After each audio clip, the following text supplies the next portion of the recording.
সমস্যা কেন? সমস্যা আপনি জেনে বুঝতে পারবেন। এত বিচার আচার তো করতে পারতেছি না আমি। চেয়ারম্যান নতুন আসছি, চলো দেখি। হলো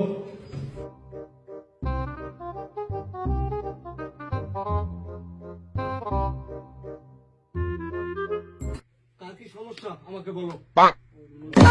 চেয়ারম্যান সাহেব, আমার মেয়েকে মেরে আমার জামাইয়ে রক্তাক্ত করে ফেলেছে যৌতুকের জন্য। প্রত্যেকদিন মারামারি করে আমার মেয়ের সাথে যৌতুক দেওয়ার জন্য। এখন আপনার কাছে আমি বিচার দিলাম, আপনি একটা সুস্থ বিচার করবেন।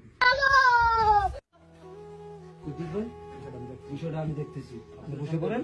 ইনশাল্লাহ আমি বিষয়টা আমি তদন্ত করে মিটমাট করে দেবো। আমার এলাকাতে আপনি সমাধান করে দেন, আপনি কিভাবে পারেন আপনার এলাকা ধরে আনেন, বিচার করে দেন। এটা আমার এলাকা, এটা হলো কি জন্য? আর তোমার দুজন থাকতে কেন হলো? তুমি যাও সেনাপতি, যাও অত দুজনকে ধরে নিয়ে আসো। Baigan. रोम रोम भाइयों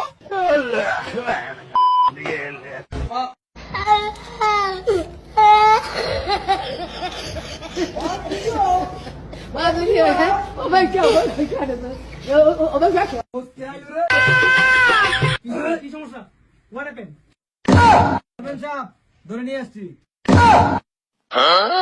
বসা, এদেরকে বসা। কি করে?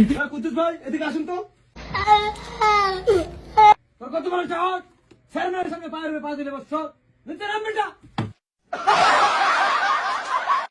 মা তুমি বলো কি সমস্যা তোমার? আমরা সবাই মিলে এই বিচারটা করবো তোমার।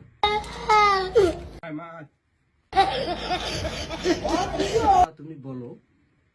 Oh my God! মাদবর সাহেব, আমার স্বামী আমাকে প্রতিদিন মারধর করে। গাঁজা মদ খেয়ে এসে আমার বাবার কাছ থেকে টাকা আনার জন্য আমাকে প্রতিদিন মারধর করে।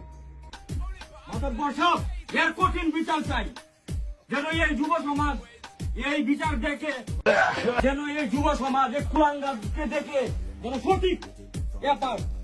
মাতব্বর সাহেব, এর সঠিক বিচার চাই। অপরাধটা করছস, এই অপরাধের ক্ষমা কোনোদিন পাবি না। মাদবর সাহেব, মাফ করে দিন আমার বন্ধু। শুধু একবার।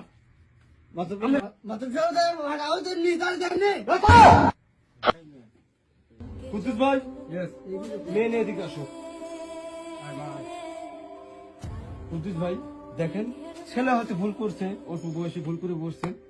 যাই হোক, এবার মতো মাফ করে দিই। নেক্সট টাইম যদি এভাবে যদি করে, তো এর থেকে কঠিন বিচার হবে। ইনশাল্লাহ আমি করে যাবো। চেয়ারম্যান সাহেব, এটা আপনি ভাঙ্গা দেন, আপনি কি করবেন আপনি করেন।